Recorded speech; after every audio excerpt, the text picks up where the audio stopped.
तो कहानी की शुरुआत साल 1989 के समय को दिखाते हुए होती है, जहां हम हाई स्कूल स्टूडेंट माइक को देखते हैं जो कि बास्केटबॉल की प्रैक्टिस कर रहा होता है। असल में माइक हाई स्कूल का बास्केटबॉल स्टार होता है। यहाँ माइक के कोच मर्फी उसे बताते हैं कि आज रात एक स्काउट गेम खेलने आ रहा है और अगर तुमने अच्छा गेम खेला तो तुम्हें स्कॉलरशिप मिल सकती है। इसके बाद कोच सभी प्लेयर्स का फोटोशूट करने को कहते हैं। तब माइक नेड नाम के प्लेयर का इंतजार करने को कहता है। थोड़ी देर बाद वहाँ नेड आता है जो कि हैरी पॉटर के कपड़े पहनकर आया हुआ था। नेड को देखकर सभी प्लेयर हंसने लगते हैं, जिससे माइक को बहुत दुख होता है क्योंकि वो नेड का सबसे अच्छा दोस्त है। खैर, रात होने पर गेम शुरू होता है जहां माइक और उसकी टीम के लिए चीयर किया जाता है और माइक भी अपने फैंस के लिए डांस करता है। अब जैसे ही गेम शुरू होने वाला होता है तब माइक की नजर अपनी गर्लफ्रेंड स्कारलेट पर जाती है, इसलिए माइक जल्दी से स्कारलेट के पास जाता है और उसे हक करता है। लेकिन स्कारलेट का मूड ठीक नहीं था, इसलिए माइक उसे उसकी प्रॉब्लम के बारे में पूछता है। तब स्कारलेट बताती है कि वो प्रेग्नेंट है।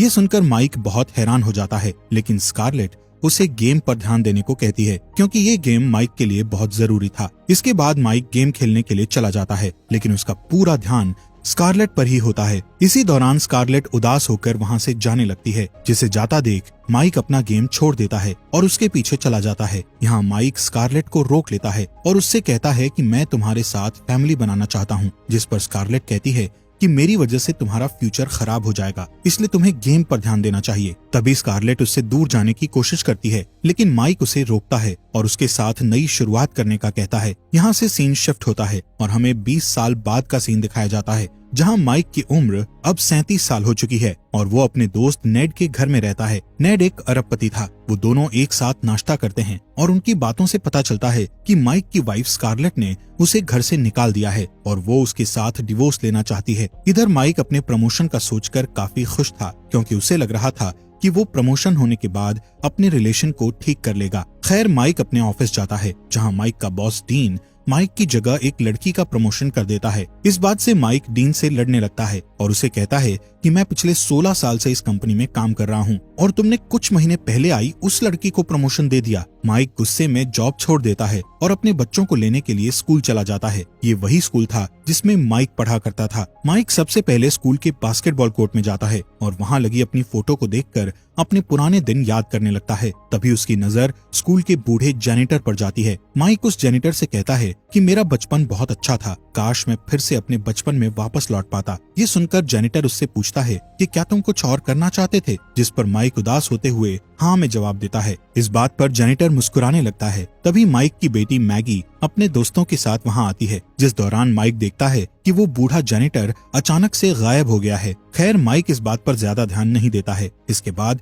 वो अपने बेटे एलेक्स और मैगी को आइसक्रीम खिलाने के लिए ले जाता है, जहाँ एलेक्स और मैगी अपने आप में बिजी रहते हैं और माइक से बात नहीं कर रहे होते हैं। असल में वो दोनों अपने पेरेंट्स के अलग होने वाली बात से खुश नहीं थे। फिर वो दोनों को घर छोड़ देता है और बैकयार्ड में चला जाता है, जहाँ स्कारलेट बैकयार्ड में रखे कुछ सामान को फेंक रही थी क्योंकि वो बैकयार्ड में कुछ बदलाव करना चाहती थी। पर माइक को ये सब पसंद नहीं आता है। साथ ही उनका अभी तक तलाक नहीं हुआ था और स्कारलेट ने अभी से अपनी नई जिंदगी की शुरुआत कर दी थी, इसलिए माइक को गुस्सा आता है और वो स्कारलेट से कहता है कि हम इतने साल से एक साथ हैं तो फिर अचानक से अलग कैसे हो सकते हैं। ये सुनकर स्कारलेट उससे कहती है कि अब हम एक दूसरे के साथ नहीं रह सकते। तभी स्कारलेट की फ्रेंड नोमी वहाँ आती है और स्कारलेट को वहाँ से ले जाती है। अब माइक उदास होकर वहाँ से चला जाता है, जिस दौरान बहुत तेज बारिश होने लगती है। जैसे ही माइक एक पुल पर पहुँचता है तो उसे पुल पर एक आदमी दिखाई देता है जो कि नदी में कूदने की कोशिश कर रहा था। माइक उस आदमी को रोकने के लिए चिल्लाता है, जिससे वो आदमी पीछे मुड़कर देखता है। तब माइक को पता चलता है कि वो बूढ़ा आदमी कोई और नहीं बल्कि उसके स्कूल का जेनिटर है, जिससे वो आज ही मिला था। खैर, वो बूढ़ा आदमी माइक को देखकर मुस्कुराता है और अचानक से नदी में कूद जाता है। ये देखकर माइक जल्दी से पुल के किनारे जाकर नीचे पानी में देखने लगता है, जिस दौरान उसे एक झटका लगता है और वो नदी में पड़ रही एक भंवर में जाकर गिर जाता है। पर किसी तरह वो नदी से बाहर आ जाता है और सीधे नेड के घर पहुंचता है। यहाँ सबसे पहले वो शावर लेने के लिए जाता है। तब वो मिरर में खुद को देखकर चिल्लाने लगता है। असल में माइक उस नदी में गिरने के बाद 17 साल का हो गया था।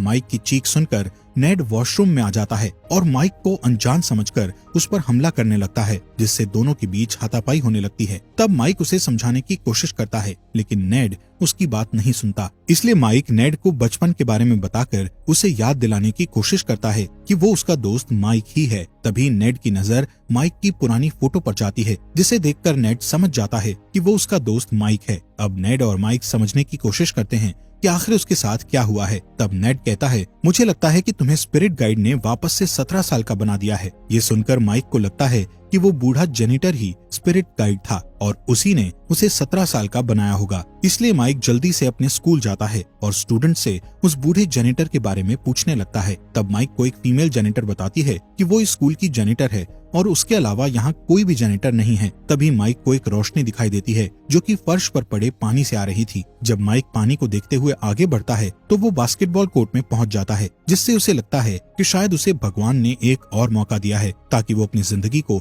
दोबारा से शुरू कर सके। इसलिए सबसे पहले वो नेड के पास जाता है और उसे बताता है कि मैं हाई स्कूल में फिर से पढ़ना चाहता हूँ। इस बात पर नेड मना करता है, पर माइक ने डिसीजन ले लिया था, इसलिए नेड को उसकी बात माननी पड़ती है। जिसके बाद नेड और माइक हाई स्कूल जाते हैं, जहां नेड माइक को अपना बेटा बनाकर उसका एडमिशन करवाता है और माइक को नया नाम देकर उसे मार्क बुलाता है। यहाँ नेड जब प्रिंसिपल जेन को देखता है तो उसे जेन से प्यार हो जाता है, इसलिए वो इसके साथ फ्लर्ट करने लगता है, लेकिन माइक उसे खींचकर बाहर ले जाता है। माइक बहुत ही अजीब कपड़े पहने हुए था, इसलिए स्टूडेंट्स उसके कपड़ों को देखकर हंसने लगते हैं, इसलिए नेड उसे शॉपिंग कराता है। अगले दिन माइक अच्छे कपड़े पहनकर एक स्पोर्ट्स कार से स्कूल आता है, जिससे उसे सभी देखने लगते हैं। इसके बाद माइक अपनी क्लास में जाता है, जहां उसके पास स्कारलेट का फोन आता है। असल में आज उनके डिवोर्स की सुनवाई थी, पर माइक इस हाल में कोर्ट नहीं जा सकता था, इसलिए वो स्कारलेट से झूठ बोलता है कि वो देश से बाहर आया हुआ है। इसी बीच एक चीयर लीडर लड़की माइक को डेट करने के लिए पूछती है। ये सुनकर स्कारलेट को बहुत गुस्सा आता है, इसलिए वो अपने वकील से दोनों बच्चों की फुल कस्टडी लेने को कहती है। तभी क्लास में मैगी आती है, जिसे देखकर माइक स्कारलेट से कहता है कि मैं अपने बच्चों के बहुत करीब हूँ और तुम मुझे उनसे दूर नहीं कर सकती। क्लास खत्म करने के बाद माइक बास्केटबॉल की प्रैक्टिस करता है। तभी कोच मर्फी की नजर माइक पर जाती है और वो माइक को बास्केटबॉल टीम में खेलने को कहता है। इसके बाद माइक वॉशरूम में जाता है और नेड को कॉल करके उसे खुशखबरी सुनाने लगता है। इसी दौरान माइक देखता है कि एलेक्स को किसी ने टेप से बांधकर वॉशरूम में बंद कर दिया है। वो एलेक्स से उसकी ऐसी हालत करने वाले का नाम पूछता है, जिस पर एलेक्स बास्केटबॉल टीम का नाम लेता है। यहाँ माइक एलेक्स को बताता है कि मैं तुम्हारे चाचा नेड का बेटा मार्क हूँ। माइक जल्दी से एलेक्स को खोलता है और उसे अपने साथ लंच के लिए ले जाता है, जहाँ माइक को पता चलता है कि एलेक्स को चीयर लीडर की हेड निकोल से प्यार है। इसी बीच स्टैन नाम का लड़का अपनी बास्केटबॉल टीम के साथ आता है, जो छोटे बच्चों के लंच छीनकर उन्हें परेशान करता है। तब एलेक्स बताता है कि स्टैन मैगी का बॉयफ्रेंड है और उसे हमेशा परेशान करता है। तभी स्टैन माइक और एलेक्स के पास आता है और एलेक्स को धक्का दे देता है। तब माइक स्टैन की इंसल्ट करता है, जिससे सभी स्टूडेंट्स स्टैन पर हंसने लगते हैं। स्कूल के बाद माइक नेड के घर जाता है और दुखी होकर उसे बताता है कि मेरे बेटे को सब परेशान करते हैं और मेरी बेटी एक बदमाश लड़के को डेट कर रही है, इसलिए माइक अब अपने बच्चों की मदद करने का सोचता है। अगले दिन वो स्कारलेट के घर जाता है और एलेक्स की बास्केटबॉल स्किल्स देखकर उसे अपनी बास्केटबॉल टीम में खेलने का कहता है। इसी बीच स्कारलेट और नॉमी वहाँ आती हैं। स्कारलेट जब माइक को देखती है तो उसे वो अपने पति की तरह दिखाई देता है, इसलिए वो माइक का चेहरा पकड़कर उसे देखने लगती है। तब नॉमी स्कारलेट को खींचकर घर में ले जाती है और उसे किसी और के साथ डेट करने की सलाह देती है। ये सुनकर माइक गुस्से में नॉमी के ऊपर बॉल फेंक देता है और फिर उससे माफी मांगता है, जिस पर नॉमी उसे डांटकर अंदर चली जाती है। अगले दिन क्लास में माइक स्टैन और मैगी को किस करते हुए देखता है, जिससे उसे बहुत गुस्सा आता है और वो स्टैन पर हमला कर देता है, जिससे दोनों में लड़ाई हो जाती है और स्टैन माइक को बुरी तरह पीटने लगता है। तभी कुछ स्टूडेंट्स उनका वीडियो बना लेते हैं और उस वीडियो को वायरल कर देते हैं, इसलिए प्रिंसिपल माइक और उसके पिता नेड को ऑफिस में बुलाती है, जिससे नेड जेन से मिलने की खुशी में तैयार होकर आता है और जेन को इम्प्रेस करने की कोशिश करता है, लेकिन जेन उसे भाव नहीं देती है। इसके बाद माइक स्कारलेट के घर जाता है और स्कारलेट को बैकयार्ड में काम करते हुए देखता है। तब स्कारलेट उसे अपने पेड़ पौधे दिखाने लगती है। तब माइक डेली आकर स्कारलेट की मदद करने का सोचता है। साथ ही वो एलेक्स को बास्केटबॉल की ट्रेनिंग देने लगता है और मैगी को स्टैन से दूर रखने की कोशिश करता है। कुछ दिन बाद माइक और एलेक्स दोनों को एक ही टीम में ले लिया जाता है। इस बात पर स्कारलेट खुश होती है और माइक को अपना बैकयार्ड दिखाने ले जाती है, जहां माइक उसकी तारीफ करता है। तभी स्कारलेट उसे बताती है कि आज वो एक डेट पर जा रही है। यहाँ माइक स्कारलेट को मिरर के सामने नाचते हुए देखकर उसे डांस सिखाने लगता है, जिस दौरान वो स्कारलेट से उसके पति के बारे में पूछता है, जिस पर स्कारलेट कहती है कि मुझे पूरा यकीन है कि वो अब दोबारा मेरे साथ नहीं रहेगा।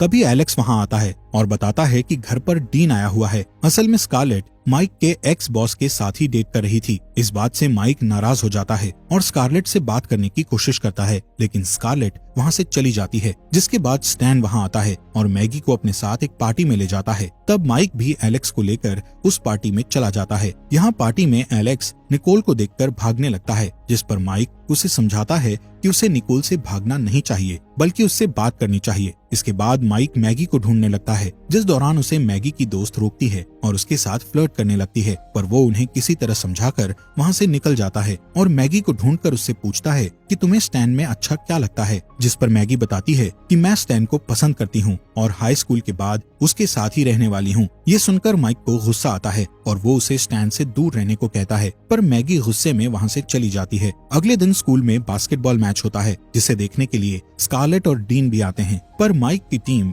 1 नंबर से पीछे होती है। तभी माइक स्टैन को मैगी के साथ देखकर गुस्सा होता है, इसलिए वो स्टैन को बॉल पास करने की जगह एलेक्स को बॉल पास करता है, जिससे एलेक्स स्कोर करके टीम को जिता देता है। तब निकोल एलेक्स को बधाई देती है और एलेक्स बहुत खुश होता है। इधर नेड भी प्रिंसिपल जेन को डिनर डेट के लिए मना लेता है। यहाँ माइक निकोल और एलेक्स को एक साथ करने के लिए अपने घर में एक पार्टी रखता है और सबको इनवाइट करता है। जिसके बाद वो मैगी को रोते हुए देखता है, इसलिए वो उसके पास जाकर उससे रोने की वजह पूछता है, जिस पर मैगी बताती है कि मैंने स्टैन को इंटीमेट होने से मना कर दिया, इसलिए उसने मुझसे ब्रेकअप कर लिया। इस बात पर माइक उसे समझाने लगता है, लेकिन तभी मैगी उसे किस करने की कोशिश करती है। तब माइक दूर हट जाता है और उसे पार्टी में इनवाइट करके चला जाता है। रात में पार्टी के दौरान माइक एलेक्स और निकोल को एक साथ देखकर बहुत खुश होता है। दूसरी तरफ नेड जेन को डिनर डेट पर ले जाता है। इधर पार्टी में स्टैन मैगी से माफी मांगने की कोशिश करता है, लेकिन मैगी उसे माफ नहीं करती। तभी माइक वहाँ आता है और स्टैन को वहाँ से चले जाने को कहता है। तब स्टैन मैगी की इंसल्ट करता है, जिससे माइक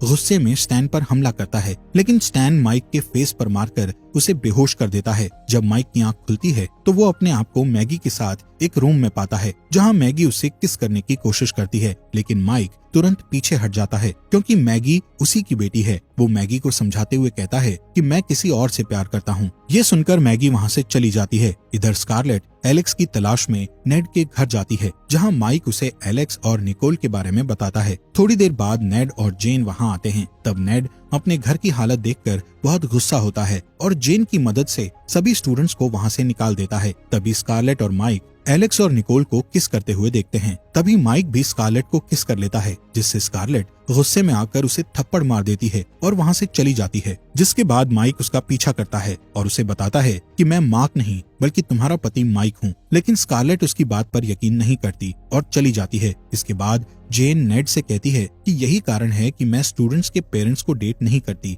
और जेन भी वहाँ से चली जाती है। इधर माइक नेड से माफी मांगता है, जिस पर नेड भी उसे थप्पड़ मार देता है। अगली सुबह नेड अपने घर को साफ करता है, जबकि माइक कल रात की घटना के बारे में सोचकर दुखी होता है। खैर, आज ही के दिन माइक और स्कारलेट के तलाक की भी सुनवाई थी, इसलिए माइक नेड से कोर्ट में चलने का कहता है, लेकिन कोर्ट में पहुंचने के बाद जज उन्हें बाहर निकालने का आदेश देता है, क्योंकि उन दोनों का इस केस से कोई भी संबंध नहीं था। पर तभी माइक चिल्लाते हुए कहता है कि मेरे पास माइक का एक लेटर है। ये सुनकर स्कारलेट उस लेटर को सुनने के लिए कहती है। तब माइक रोते हुए लेटर पढ़ता है और स्कारलेट को याद दिलाता है कि वो दोनों कैसे मिले थे और वो उससे कितना प्यार करता है। साथ ही वो स्कारलेट से सभी गलतियों के लिए माफी मांगता है और डिवोर्स का मना करता है। ये सुनकर स्कारलेट भी दुखी हो जाती है। तभी माइक उस लेटर को वहीं छोड़कर बाहर चला जाता है। स्कारलेट जज से सुनवाई की डेट आगे बढ़ाने का कहती है, और जब वो उस लेटर को देखती है तो उसमें सिर्फ डायरेक्शंस के बारे में लिखा होता है। यहाँ माइक नेड से कहता है कि मुझे अपने परिवार से दूर हो जाना चाहिए और अपनी नई जिंदगी शुरू करनी चाहिए।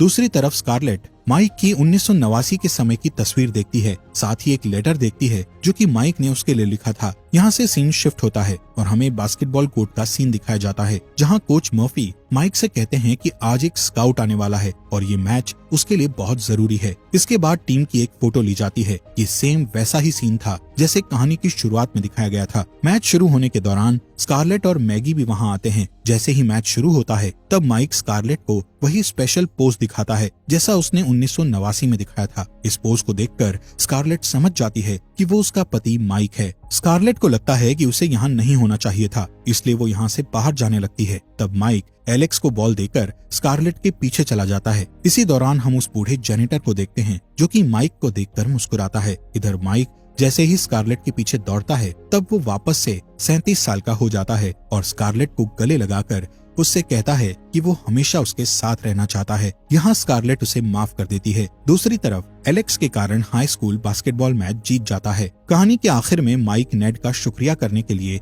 उसके रूम में जाता है और देखता है कि नेड और जेन एक दूसरे के साथ रिलेशन में आ चुके हैं। इसके बाद माइक को हाई स्कूल के बास्केटबॉल कोच की जॉब मिल जाती है और वो दोबारा से अपनी फैमिली के साथ खुशी से रहने लगता है। और इसी के साथ ये मूवी यहीं पर खत्म हो जाती है। दोस्तों, आपका दिल से शुक्रिया आपके अपने फॉक्स एक्सप्लेनर हिंदी चैनल को सब्सक्राइब करने के लिए।